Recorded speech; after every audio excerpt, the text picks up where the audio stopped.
Good evening and welcome to another episode of the Eagles Nest. Guys, I know it's been quite some time since we have gotten together, but I'm absolutely excited. First of all, I want to say thank you to the Sports Lounge Media for powering the Eagles Nest. Guys, can't thank them enough. Also, let's say a big thank you to our sponsors, the Mogul brand, as well as the Diamond Collection. Thank you guys so much and welcome. Tonight, I got my main man, down south of Philly right here. We're going to be talking about the Birds, a little bit of OTAs. We've got the Bryce Huff news that dropped, as well as some other, tidbits here and there for the Birds with Kevin Patul becoming his first media stint. But guys, it's exciting times right now. The, OTAs are rocking and rolling publicly for the Philadelphia Eagles. We've got a lot of news dropping. Bryce Huff just got dealt out, and we will get to that. But I want to go ahead and give a big shout out to my man down south. You guys already know where to find my man, one of the premier Eagles content creators on the market, and one of the best the Sports Lounge Media has to offer. So, my man, go ahead. Appreciate you for coming on tonight. How you feeling?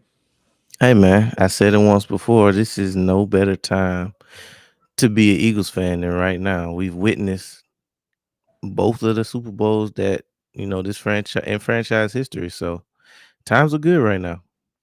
Absolutely. Couldn't agree more with him, man. Right now, things are rocking and rolling. We have an organization I believe is built to last. So let's jump right into it, guys. As of right now, Kevin Patul does his first media stint talking about, what he's going to bring to the Philadelphia Eagles. And I think that it's going to be a lot of the same, right? I don't think that what we're going to do offensively is really going to change drastically. That's just my personal opinion. I think that it's going to be a lot of downhill running. It's going to be a lot of RPO game, and then quick shots down the field, with our deep threats in AJ Brown and Devontae Smith. I think it's huge that we get Dallas Goedert back on contract.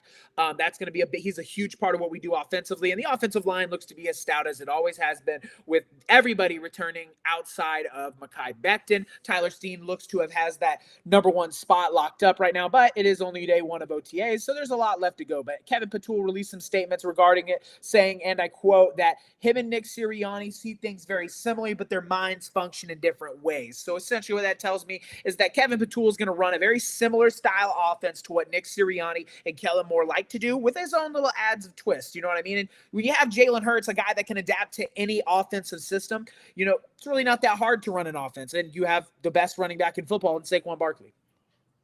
Yeah, man. Couple things about Kevin. For one, I think we all can kind of be gun shy about what happened in 23, right? New offensive coordinator. But we forget that our offense actually wasn't that bad. It was our defense that was the problem that year. So Yep. while yes, we ended up having the huge collapse that everybody keeps talking We about. call it the great collapse Yeah, of but 2023. offense really was never the problem. We could have ran the ball more. But fast forward to now, right? We still have we just as explosive as we were last year. We didn't lose anything outside of Mekhi Becton. And coming into this time last year, Tyler Steen had the position. Like he literally won the position, then he got hurt like 2 times, Yeah. and Last that's what OTAs, he left the had it door locked up. that's what left the door open for Becton to, come in and grab that spot. So I suspect this to be full speed ahead, coming in. Of course, we're going to be a little sluggish just from the fact of they just don't play in the preseason anymore, right? So we kind of use that first month as our preseason. Unfortunately for us, we hit the ground rolling with our schedule. We really don't have time to breathe. So, of course, we already know we got Dallas, we got Kansas City, we got the Rams right in the first 3 weeks of the season. So, with that being said, we really don't have enough time to slip up, but I'm feeling good about it. Agreed. And he's right. We don't really have a lot of time to work out the kinks, essentially, especially the NFL made sure that we didn't have any back-to-back home games. So we are going to be constantly at home and then on the road, with a bye week kind of sprinkled in between. You got your first 4 games. You got Tampa Bay, who routinely beats you on the road. You got, Dallas coming in healthy at home. You got Kansas City on the road. And then if I'm not mistaken, we had the Rams The during that Rams. stretch. Yeah, but so we got the Rams at home. So the Rams, that's going to be a tough one. Obviously, they want to see revenge for the divisional round matchup. So the Philadelphia Eagles are going to have a lot to figure out in a short amount of time. And I think that we're going to keep it very simple. The formula is going to be the same, just like Down South said. It's going to be run the football, get the football downfield off the play action, and with the RPO game, quick game. Interesting to see some new faces. We have Anais Smith and Johnny Wilson, some guys that can get worked in there. We just brought in the Quincy kid as a returner. corner. So it's interesting to see what kind of, wrinkles they can be in the offense. From what I understand from OTAs, Will Shipley has gotten a lot of catches out of the backfield. So maybe look for him to get a little more involved, because I do think Saquon Barkley's rushing total is going to see a decrease this season because we are going to I have to hope so. preserve him. And we bring in AJ Dillon, right, who is a 6'1", 250-pound running back. Use that man. Now he's running behind the best offensive line in football. I think that you cut back Saquon Barkley's total carries and give the ball to AJ Dillon a little bit. It'll be up to AJ Dillon to make the most of those opportunities. But speaking of OTAs, ladies and gentlemen, it's that time of year where we finally get to see the Philadelphia Eagles practice publicly. I follow some really, really prominent figures on Twitter, Jeff McClain, some of those guys that I trust and are vetted sources, seeing how I'm in Florida and can't attend OTAs. Some of the names that didn't appear at the first days of OTAs, Devontae Smith, personal reasons, Avery Williams, personal reasons, Reed Blankenship, and Lane Johnson were not there. Obviously, Bryce Huff was not a big surprise to Eagles fans. And the following because of injury: Nakobe Dean, Jahad Campbell, Ben Van Summerlin, who, by the way, is transitioning from linebacker to fullback. Big fullback. It looks like we are going to bring the fullback position back, which is really exciting from a rushing perspective. But Landon Dickerson and Cam Jurgens were also absent from that first OTAs due to, we both know, what they dealt with in the Super Bowl with torn knee muscles. And with Cam with his back. So those guys didn't practice, not cause for alarm, obviously. Jalen Hurts didn't throw to any of his first team guys on that first one. And I believe he went 20 of 21, 0 touchdowns, but 20 of 21, I'll take that. That's crisp. That's clean right out of the gate. You got Tanner McNee, who kind of tore it up, right? 14 of 18, a touchdown, no interceptions. Very good day from Tanner. That makes me happy to see that he can just roll right back into what the offense is asking him to do. DTR went 2 of 2, 0 touchdowns, 0 interceptions, and Kyle McCord got one opportunity. One opportunity, no touchdowns, no interceptions. So it looks like as of right now, out of 42 attempts, 39 completions. That's pretty dang good. I'll take that. The quarterbacks look very polished, very sharp. And like I said earlier, from what I understand, Will Shipley was getting a lot of time with the ones in this OTA. It makes sense. Obviously, Saquon Barkley is the guy. But get some of these young guys some reps, right? Get them used and comfortable to what it is we're trying to get them to do. And as for the offensive line, as of right now, Jordan Mailata practiced, and Tyler Steen were also looks to have that right guard spot. He got the nod over Kenyon Green for the starting right guard position, so he's going to be rocking and rolling there. The rest was sprinkled in with second teamers, as we know. Landon Dickerson, Cam Jurgens, and Lane Johnson were all absent. So the offensive line, as it sits right now, looks like it's going to be Jordan, Landon, Cam, Tyler, and Lane, if everything pans out the way we think it does without injury. So how do we feel about the quarterback's performances out of OTA with the the sharpness? Well, it's camp. We got to take it with a grain of salt. So we always want to hear that it's sharp, of course. Everything sounds good in camp. Last year, Jalen did rip it up as well. Very rarely do you hear, unless a player is just having like an awful camp, it's going to be, primarily good. It's 7-on-7 and not a lot of contact. So this is what we want to hear, the only thing that can derail us is an injury. So as long as we don't have any big injuries coming out of camp, this is what, you want to hear. 100%. Very happy. That's the main priority of camp, is to get the new guys equated with the offense, shake off the rust, and don't get hurt. That's the biggest parts of it. But speaking on 7-on-7, my man touched on a perfect point for a transition into the next section. Guys, the 7-on-7 starting secondary looked a little shaken up, okay? Right now, as it stood, Andrew Mukuba, okay? The second-round draft pick for the Philadelphia Eagles got starting reps at safety. This is an incredible sign, seeing how Vic Fangio runs an extremely complex secondary system.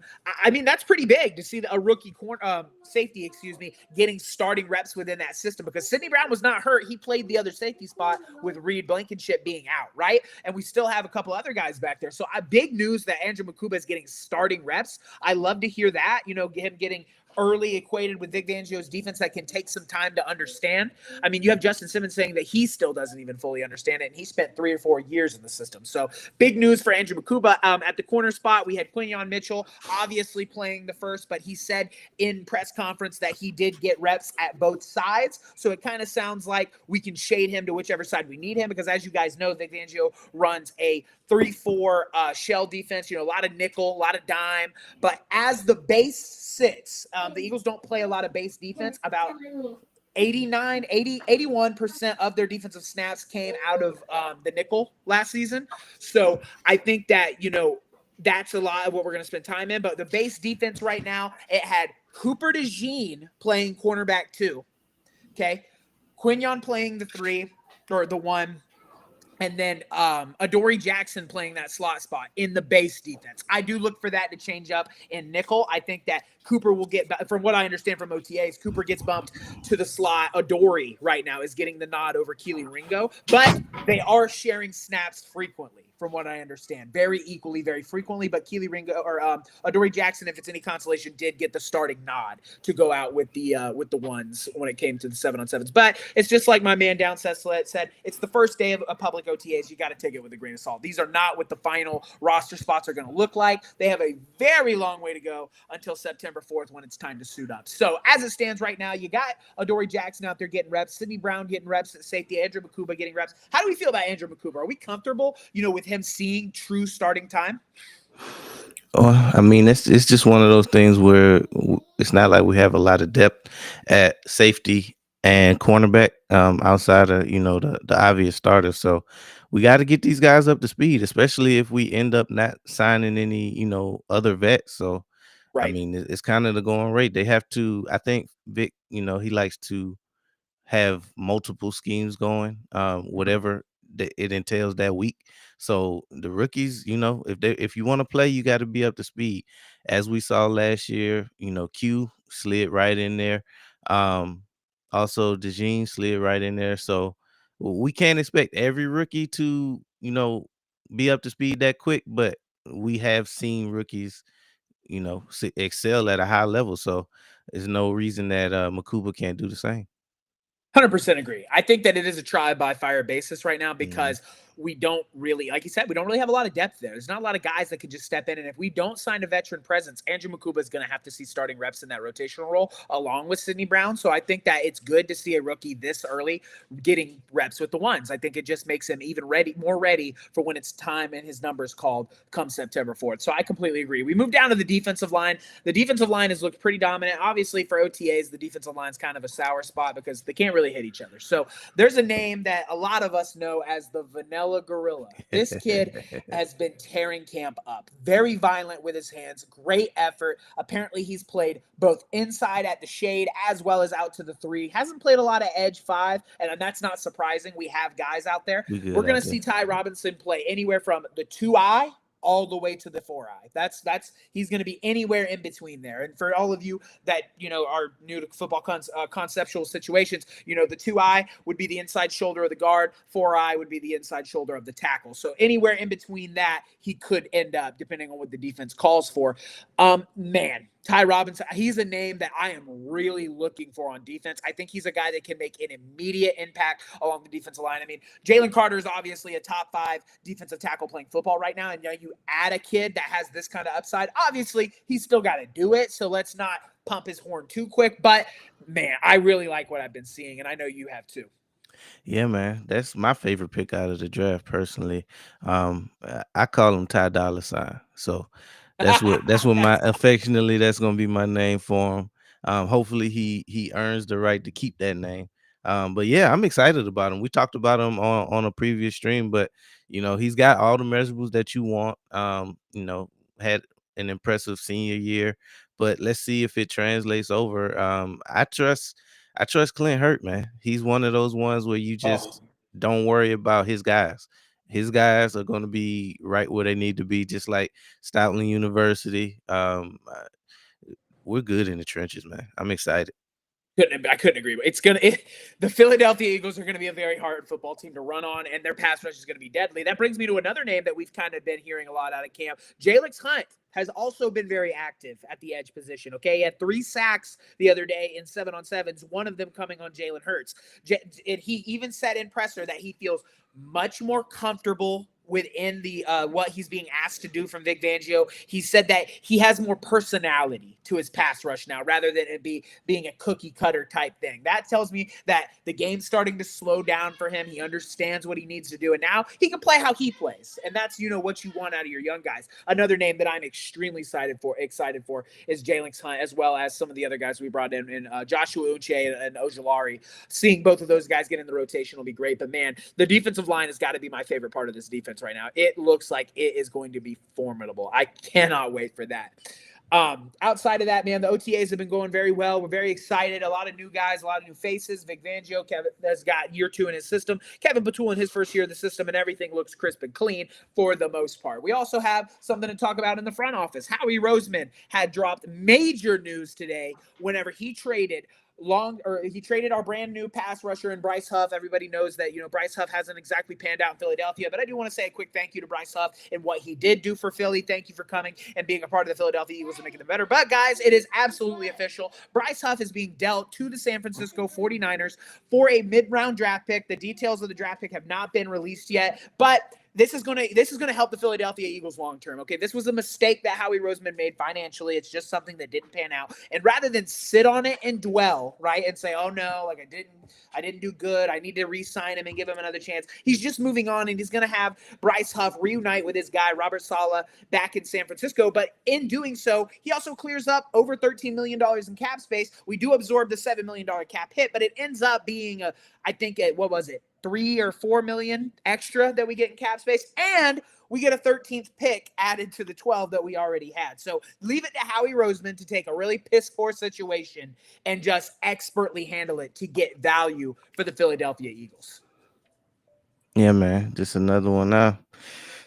We spoke about it earlier on a post, but kind of indifferent about this one. I was actually kind of looking forward to seeing him turn the corner this year. Last year was just disappointing. For one, him being in the shadow of Hassan Reddick, we had just traded him. And then his contract, right? We gave him a big contract, and with big contracts come big expectations. He was in a new system. He got hurt, so he never really got a chance to really show us what he could do in Midnight Green. But at the end of the day, Howie is Howie, right? He got some value out of him. He's still young. So we'll see. We'll see. Best of luck to him in San Francisco, but he don't wear the colors no more. So but so not that we can't. I mean, he didn't do anything, in my opinion, for us to be like, I can't rock with you. Like, good luck wherever you go next. How do we think he's going to fare in a Robert Sales system in San Francisco? He gets to go and reunite with a guy that he understands. I think that this is a good landing spot for him. He's going to get to go and play with Nick Bosa.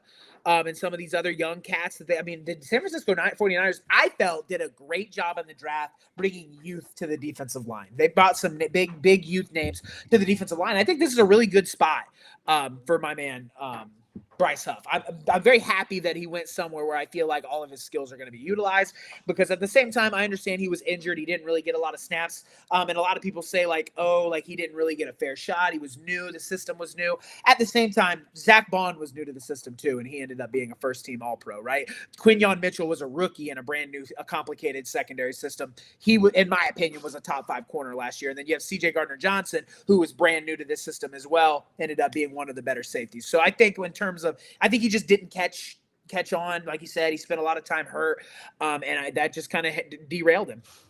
Yeah, I still, and this is going to be an understatement, I expected him to have a better year this year. With him being healthy, another year in Fangio's system. But at the end of the day, everybody's different. Some players catch on quick, some players need that development. But we did see when he put his hand in the ground after the bye, he had more production. So when he played that 3 we know he could have had 6 to 10 stacks if he didn't get hurt. So we'll never know at this point. So like we said, best of luck to him. I fully expect him to have success in 49ers. Saleh just seems to be in his bag. You know, he understands them, but he's just a better defensive coordinator than he is head coach, obviously. Agreed. So, you know, I expect him to bounce back. Agreed. I think that that's a really good landing spot for him. Not upset at all. Not surprised. A lot of Eagles fans kind of knew that this was the direction we were going to head. But some of us, you know, I wouldn't have mind seeing him on the roster again. It wouldn't have Right. made me upset. It's just more depth, right? It's just another guy to have on the roster. Now, obviously, if he's not with the program and he's not like, gelled with the guys, then that's a problem. But I don't necessarily know that that would have been an issue. Vic Fangio is kind of a no BS kind of guy. You're going to have to get with it or you're gone. And we've seen what happened. Now he's gone. Best of luck to him. Best of wishes to him. But guys, that's really all the Philadelphia Eagles news that we have right now. The offseason, obviously, I know is a little bit dry. So in terms of, bringing you the most up-to-date Philadelphia Eagles news, you got myself, you got my man down south. We are going to make sure that you are covered at every single turn when it comes to the Philadelphia Eagles, guys. I'm really excited to get these things rocking and rolling. I can't wait for the regular season, man. The regular season is going to be a lot of fun. September 4th can't come soon enough. I go to bed every night and I mark a day off my calendar, getting ready for the opener, man. I know Are you're you gonna be excited there? too.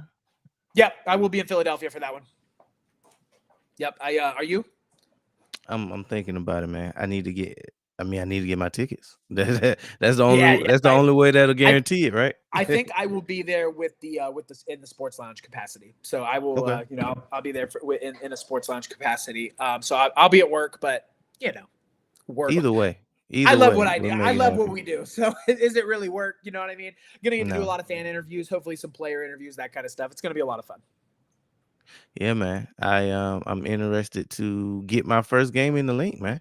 I call Same, me myself a too. Philadelphia Eagles fan and haven't been to the link yet. So I know. I we both never. need I to. haven't been able to afford it. So now, now I'm like, now it's time. Now it's time, baby. I'm going to get them, and it's against Dallas. Come on, Yeah, man. that's a It's big gonna be a one. lot of fun.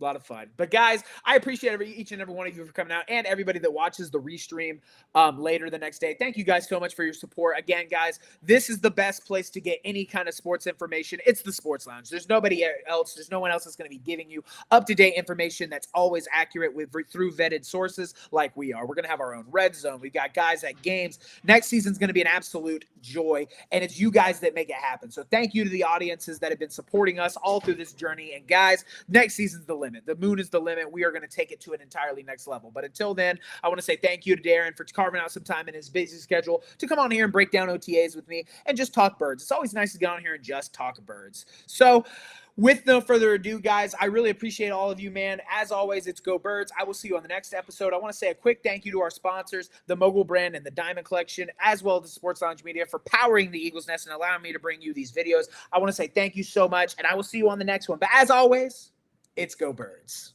Go Birds.